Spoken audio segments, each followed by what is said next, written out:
Hello नमस्कार मेरे छोटे भाई बहनों या बड़े भाई बहनों, मतलब सभी को नमस्कार। मेरे प्यारे भाई बहनों, विद्यार्थियों, मेरे सबको नमस्कार।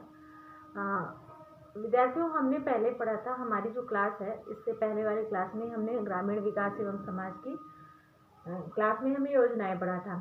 योजनाएं हमने लगभग 6-7 योजनाएं पढ़ ली थी और उस योजना को हमने कॉपी में पढ़ा था। तो हमने सोचा कि ऐसा ना करें कि हम बोर्ड में पढ़ लेते हैं आज। तो लिखा है मैंने, वैसे आप लोगों को दिखाई देगा। जो नहीं भी दिखाई देगा, थोड़ा बहुत यहाँ पे चमक आ रही है, तो हम बोल रहे हैं मुंह से, आप लोग उसको सुनते चलिएगा। और हाँ, ये योजनाएं ऐसी चीज़ें हैं कि एक एक योजनाओं को ढूंढना, उनको कलेक्ट करना, एक जगह फिर लिखना, फिर पढ़ाना, थोड़ा सा मेहनती काम है। तो आप लोग थोड़ा मेरी मेहनत को रिकॉग्नाइज करें और आप लोगों से यही निवेदन है कि थोड़ा चैनल को शेयर करें। शेयर करने का मतलब ये नहीं कि पॉपुलैरिटी चाहिए, ये मतलब कि ये चीज़ें सब पेड बैच में पढ़ रहे हैं लोग, इसको मैं आपको फ्री में दे रही हूँ। तो आप लोग इसको थोड़ा समझें और ये बहुत इम्पोर्टेंट है। लेखपाल की परीक्षा में 25 नंबर का अकेले आता है ये, मतलब ये योजनाएं नहीं जो मैं पढ़ा रही हूँ ग्रामीण विकास एवं समाज, वो अकेले 25 नंबर का आता है। आप समझिए 100 नंबर के पेपर में 25 नंबर के अकेले होता है। जो हम पढ़ रहे हैं टॉपिक योजनाएं, ये योजनाओं में कोई ऐसी चीज़ नहीं है कि हम बहुत थ्योरी याद करेंगे क्या कैसे। हम लोग इसको पढ़ के इसके शब्दों के अर्थ को समझ के थोड़ा थोड़ा याद रखने की कोशिश करेंगे, थोड़ा थोड़ा ट्रिक बनाएंगे जिससे हमें लंबे समय तक याद रहेगा। बाकी मैं झूठी दिलासा नहीं दिलाऊंगी आपको कि नहीं मैं ऐसा जादू कर दूंगी कि आपको याद हो जाएगा। हम कोशिश करेंगे इसको समझने की। जब कोई चीज़ समझी जाती है तो याद हो जाती है, और हम कोशिश करेंगे क्लास में ही लर्न कर लें, क्योंकि हम एक बार जल्दी जल्दी आपको ऐसे लाइन लाइन करके चले गए पढ़ा के, फिर आपको इसके लिए अलग समय निकाल के बैठना पड़ेगा पढ़ने के लिए। तो इतना समय कहाँ है आप लोगों के पास, तो हम अपनी क्लास में ही लर्न भी कर लेंगे। ठीक है, पढ़ेंगे एक बार फिर उसको हम लर्न कर लेंगे। तो आइए फिर हम लोग शुरू करते हैं इसको। हमने जैसा कि 6 योजना कल पढ़ी थी, आज हम पढ़ेंगे 7वीं योजना। हमारी 7वीं योजना है राष्ट्रीय पशुधन मिशन। अब आप लोग थोड़ा सा शब्द को पकड़िए। राष्ट्रीय मतलब समझते हैं कि भारत का, राष्ट्रीय यानी हमारे देश का। पशुधन, अगर आप पशु और धन को देखिए, अब पशुधन दो शब्द पकड़िएगा आप लोग। ठीक, पशु यानी जानवर, धन यानी संपत्ति, रुपया पैसा, ये तो जानते ही हैं। इसकी शुरुआत कहाँ से हुई? 2014 और 15 से, जब से यानी मोदी सरकार आई, बीजेपी आई, तब से यह शुरुआत हुई 2014-15 से। इसका मुख्य उद्देश्य क्या था? पशुओं के लिए उत्तम चारा उपलब्ध कराना, पशुओं की पशुपालकों की आय में वृद्धि करना। इसके दो उद्देश्य थे। आप लोग थोड़ा सा ये याद रखिए कि पहले पशुओं के पशु काटे जाते थे। जो जानवर है हमारे, गाय भैंस है, उनको पकड़ के ले जाते थे लोग, काटते थे, उसका मांस बेचते थे। लेकिन जब से मोदी सरकार आई है, योगी जी आए हैं जब से अपने यूपी में, और हालांकि ये तो पूरे देश में लागू है कि पशुओं को काटना नहीं है, पशुओं की हत्या में वर्जन है, यानी मना किया, रोक है, उसको काट नहीं सकता कोई। तो क्या है कि तभी से जब पशु काटे नहीं जाएंगे तो मतलब पशु को मारा नहीं जाएगा, मतलब ये मतलब नहीं है कि पशु को मारा जाए तभी उनकी सुरक्षा होगी, अन्य प्रकार से भी सुरक्षा की जा सकती थी। लेकिन पशु बढ़ेंगे, जब पशु बढ़ेंगे वो खाएंगे क्या? वो खाएंगे क्या? अगर फसल ही खा जाएंगे जब किसान की, तो किसान क्या खाएगा? देश की जनता क्या खाएगी? ये समस्या खड़ी हुई ना। वैसे भी जब से ये नियम हुआ है तब से लोग क्या कर रहे हैं कि बाउंड्री करके किसानी कर रहे हैं। मैंने देखा है गांव में बाउंड्री करके बड़ी मुश्किल से अपने खाने भर का अनाज उगा पा रहे हैं। फायदा छोड़ो, खाने का अनाज नहीं हो पा रहा है किसानों के। इतने ज़्यादा जानवर हैं, इतने ज़्यादा पशु हैं कि सब चर जाते हैं उसी को। खैर वो तो चीज़ें हैं ही, हम योजना पढ़ रहे हैं तो इस पर फोकस कर रहे हैं। तो पशुओं के लिए उत्तम चारा उपलब्ध कराना। उत्तम चारा उपलब्ध कराने का मतलब ऐसी कोई जगह गांव में या फिर शहर में कहीं कोई जगह जहाँ पे बाउंड्री करके, कहीं कहीं इसको बाड़ा भी बोलते हैं और कहीं कहीं इसको हाता भी बोलते हैं। अब आप लोग समझिएगा आप लोग यहाँ क्या बोलते हैं।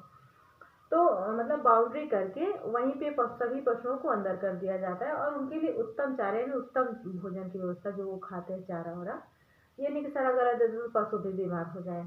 पहला उद्देश्य हो गया। दूसरा उद्देश्य है पशु पालकों की आय में वृद्धि। अब ऑब्वियस सी बात है, जब पशु काटे नहीं जाएंगे तो लोगों के पास पशु ज़्यादा होंगे। जब पशु ज़्यादा होंगे तो उनसे जो हमें फ़ायदा होता है, यानी गाय भैंस है, बकरी है, ये सब जब दूध देती हैं तो दूध का व्यापार होता है, दूध बेचा जाता है, घी बेचा जाता है, मट्ठा बेचा जाता है, दही बेचा जाता है, आपका खोवा भी बेचा जाता है। तो जो पशु रखते हैं तो उनकी आय बढ़ेगी।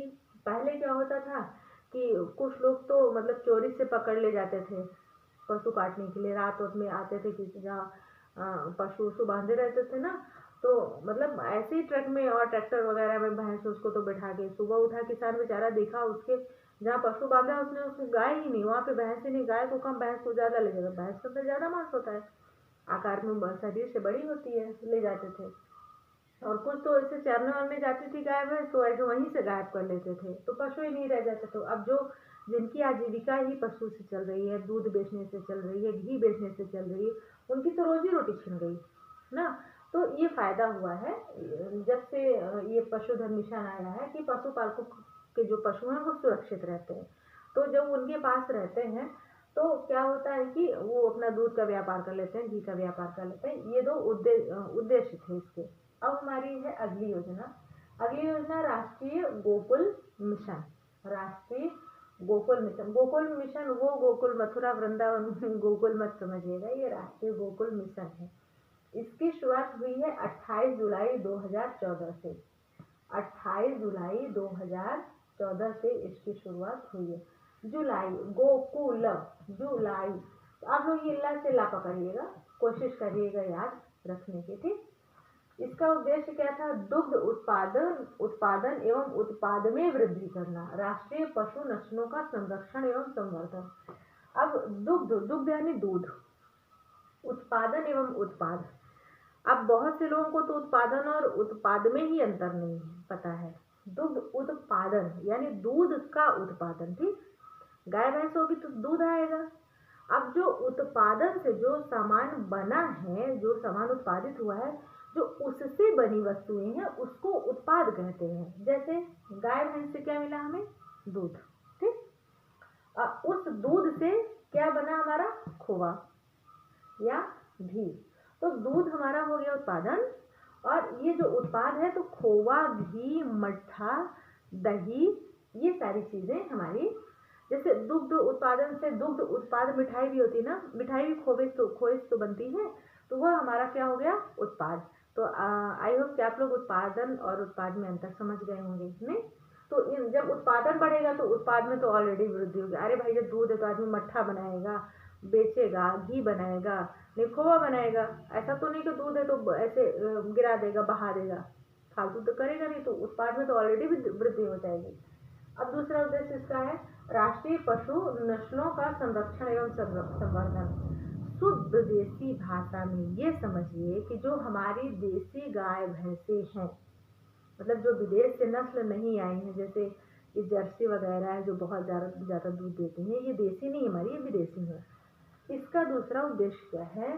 जो हमारी देसी गाय और भैंसे हैं वो बची रहें, वो ना खत्म हो जाए। इस योजना का ये उद्देश्य है, ठीक। अब समझ गए आप लोग। और 9वीं योजना है हमारी किसान क्रेडिट कार्ड स्कीम। इसी को केसीसी कहते हैं। अब केसीसी मतलब के मतलब किसान, सी मतलब क्रेडिट, और सी मतलब कार्ड, और ये स्कीम। इसकी शुरुआत 1998 में हुई है। सन 1998 में हमारे प्रधानमंत्री थे अटल बिहारी वाजपेयी जी। अटल बिहारी वाजपेयी जी सबसे कम दिनों के लिए प्रधानमंत्री भी बने थे। मतलब एक बार बने तो वह 13 दिनों के लिए बने थे, 13 या 14 दिनों के लिए बने थे। फिर जब वो दोबारा निर्वाचित हुए थे तब फिर वो लंबे समय तक रहे थे। इसमें भागीदारी किसकी किसकी है? अब जैसे देखो, किसान क्रेडिट कार्ड में होता क्या था कि किसानों का जो क्रेडिट कार्ड होता था उससे किसानों को लोन दिया जाता था।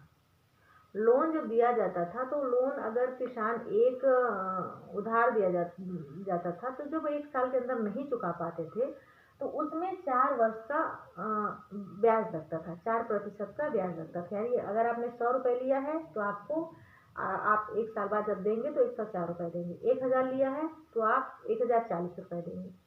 समझ रहे हैं ना ये चीज़।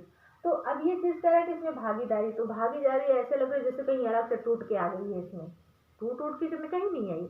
अब आप समझिए, जब ये पैसा देने की बात करेगा तो फेरी वाले तो लेके आएंगे नहीं कि चलो बेचे आएंगे, रुपया ले लो रुपया, ऐसे तो आएंगे नहीं। ऐसे आएंगे बेचे, जैसे आते हैं सूट ले लो, साड़ी ले लो, चादर ले लो, ऐसे तो बेचेंगे।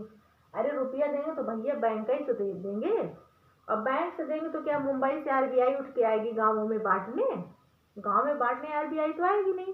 तो गांव में या क्षेत्र में जो वहाँ के क्षेत्रीय बैंक है, जो वहाँ के वाणिज्यिक बैंक है, जो छोटे छोटे बैंक हैं, वही तो वहाँ से उधार देंगे। ऐसा तो नहीं कि आरबीआई उठ के चली आएगी, एसबीआई उठ के चलेगी। पूरे भारत में कहाँ कहाँ घूमेगी आरबीआई किसानों को लोन देते देते, किस किस गाँव में जाएगी? तो भागीदारी कहीं से अलग से नहीं टूटी है।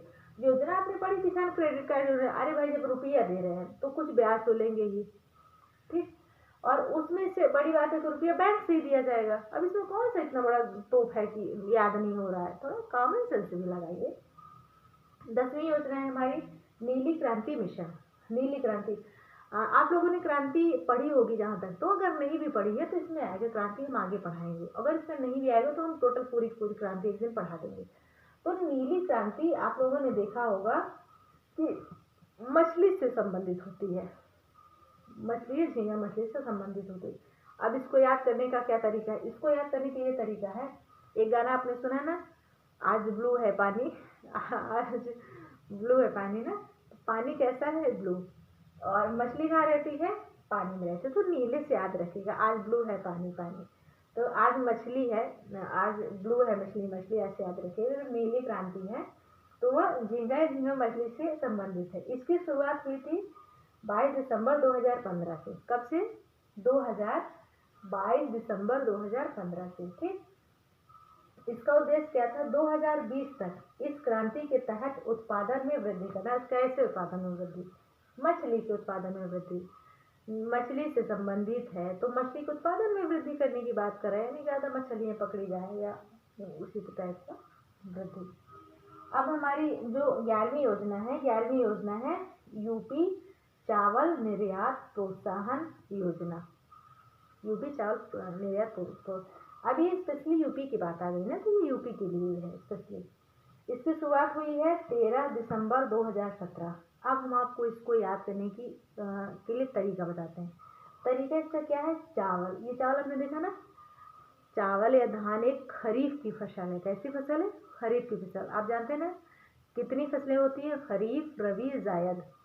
खरीफ, रबी, जायद। तो खरीफ की फसल जून जुलाई में बोई जाती है और अक्टूबर नवंबर में काटी जाती है।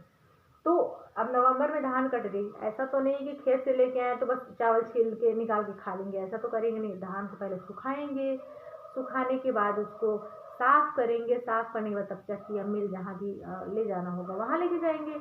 देखिए फ्रेंड्स, हम बहुत ज़्यादा वो अमेरिका वाली भाषा नहीं बोलेंगे ना चाइनीज़ भाषा बोलेंगे। हम ग्रामीण विकास पढ़ रहे हैं, यूपी लेखपाल के लिए पढ़ रहे हैं। आप भी जान रहे हैं, हम भी जान रहे हैं कि यूपी लेखपाल जब बनेंगे तो वह आपको गांव में ही बनना पड़ेगा। तो अब जब आप उस स्तर की भाषा, आप हाई लेवल की भाषा जानिए, लेकिन उस स्तर की भी भाषा सहज और सरल भाषा नहीं बोलेंगे, नहीं जानेंगे, तो गांव के लोगों को आप क्या समझाएंगे? आपको गांव के लोगों के साथ रहना है तो आपको बहुत ही सरल और सहज भाषा पढ़नी होगी, ये चीज़ है ना। तो जो चावल है दिसंबर में होता है ना, चावल दिसंबर में होता है। तो अब याद ये रखिएगा कि यूपी निर्यात प्रोत्साहन, चावल निर्यात प्रोत्साहन, चावल कब होता है? दिसंबर में तैयार होता है। तो 13 दिसंबर 2017, 13 दिसंबर 2017।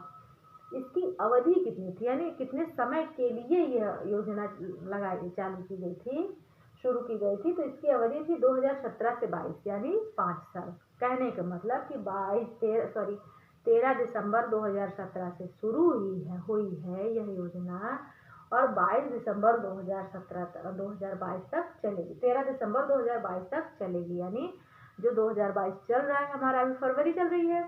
अब जब ये दिसंबर आएगा तो 22 दिसंबर को यह योजना अपने आप खत्म हो जाएगी। अब ये सरकार के ऊपर है कि फिर से यही योजना चलाएगी वो, कि दूसरी योजना बनेगी कि खत्म होगी। फिलहाल हमको तो 22 दिसंबर के पहले हो सकता है लेखपाल का पेपर हो जाए, तो हमको तो उस वहाँ तक की बात याद रखना ना, उसके आगे जो होगा देखेंगे पढ़ेंगे। इसका उद्देश्य क्या है? इस योजना के तहत प्रत्यक्ष एवं परोक्ष रूप से मंडी एवं विकास टैक्स में छूट देना। अब यही भागीदारी वाला झमेला आ गया इसमें। भैया जब चावल का निर्यात करवाएगी सरकार, तो जब मंडी में टैक्स वसूल लेगी तो काहे को चावल किसान उगाएगा? उगाएगा भी तो मंडी में काहे ले जाएगा? जब वो मंडी में नहीं ले जाएगा तो चावल निर्यात कैसे होगा? किसान चावल अपने घर में रख लेगा। ये चीज़ है ना, निर्यात करने के लिए कोई चीज़ मंडी में जाएगी। अब ऐसा तो नहीं है कि सरकार घर घर मांगने जाएगी कि एक बोरा चावल दे दो बेचना है, एक बोरा चावल दे दो भेजना है, हमको विदेशों में भेजना है। ऐसा तो यूपी सरकार करेगी नहीं। वो तो मंडी से चावल उठाएगी ना, मंडी में जब चावल इकट्ठा हो जाएगा तो मंडी से चावल उठा के वो निर्यात कर देगी। इसके लिए उसको मंडी का टैक्स घटाना होगा ना। अब झमेला आ गया प्रत्यक्ष एवं परोक्ष। अरे डायरेक्ट एंड इनडायरेक्ट टैक्स, कुछ चीज़ें अंग्रेजी में भी आसान है, कहते जरूर है लेकिन कुछ चीज़ें इंग्लिश में आसान है। तो डायरेक्ट और इनडायरेक्ट टैक्स की बात यहाँ पर है कि उसमें छूट दिया जाएगा। अब हम एक सरसरी निगाह में इसको रिवीजन कर लेते हैं। ठीक, पहला हमने पढ़ा राष्ट्रीय पशुधन। धन से याद है ना आपको, आय में वृद्धि करना, पशु से पशुओं को चारा देना। शुरुआत कब हुई? राष्ट्रीय पशुधन 1415। अब ऐसे बोलिए सटा, मतलब जल्दी जल्दी मेरे साथ बोलिए। पशुधन 1415, पशुधन 1415, पशुधन 1415, पशुधन 1415, पशुधन 1415, पशुधन 1415। ठीक, उसमें चारा में वृद्धि, रुपया में वृद्धि, चारा पशुओं की चारा में वृद्धि, लोगों की रुपया में वृद्धि, ऐसे। 8वीं है राष्ट्रीय गोकुल मिशन। राष्ट्रीय गोकुल मिशन, ला से जुलाई याद रखिए, ला से ला जुलाई, तो 28 जुलाई 2014 राष्ट्रीय गोकुल मिशन, 28 जुलाई 2014 राष्ट्रीय गोकुल मिशन, 28 जुलाई 2014 राष्ट्रीय गोकुल मिशन, 28 जुलाई 2014। इसका मुख्य उद्देश्य है दुग्ध उत्पादन एवं उत्पाद में वृद्धि करना। दुग्ध उत्पादन एवं उत्पाद में वृद्धि करना, राष्ट्रीय पशु नस्लों के मतलब कुल मिला के देसी गाय भैंस को सुरक्षित करना, और दूध की बढ़ोतरी करना, मिठाई उठाई की खोवा की बढ़ोतरी करना, वृद्धि करना, ये है। अब किसान क्रेडिट योजना, किसान क्रेडिट या केसीसी स्कीम, किसान क्रेडिट या KCC scheme 1998 PM Atal Bihari Vajpayee ji थे। भागीदारी समस्त कमर्शियल बैंक एवं क्षेत्रीय बैंक की थी। इसमें 4% का वार्षिक ब्याज लिया जाता था। अब यह 10वीं है नीली क्रांति योजना। नीली से ब्लू है पानी पानी, मतलब मछली, झींगा मछली के उत्पादन में वृद्धि की बात है। 2020 तक इस क्रांति के तहत वृद्धि करना, यानी झींगा मछली के उत्पादन में। अब 11वीं थी यूपी में चावल निर्यात योजना। यूपी में चावल कब होता है? दिसंबर में, 13 दिसंबर 2017 को शुरू की गई थी। इसकी अवधि कब है? तो 13 दिसंबर 2022 तक है, 17 से 22 तक इसकी अवधि है। इसका उद्देश्य क्या है?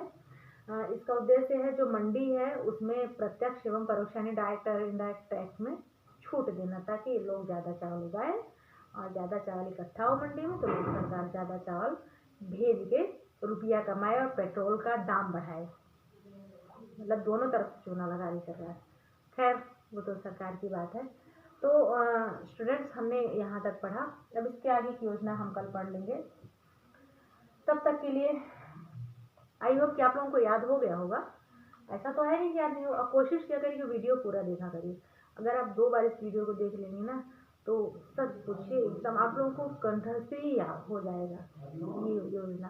तो तब तक के लिए आप अपना ख्याल रखें, बड़ों का सम्मान करें, छोटों को प्यार दें और अपना व्यक्तित्व इस प्रकार से विकसित करें कि सभी जीव आपके साथ सुरक्षित महसूस करें। धन्यवाद एंड टेक केयर।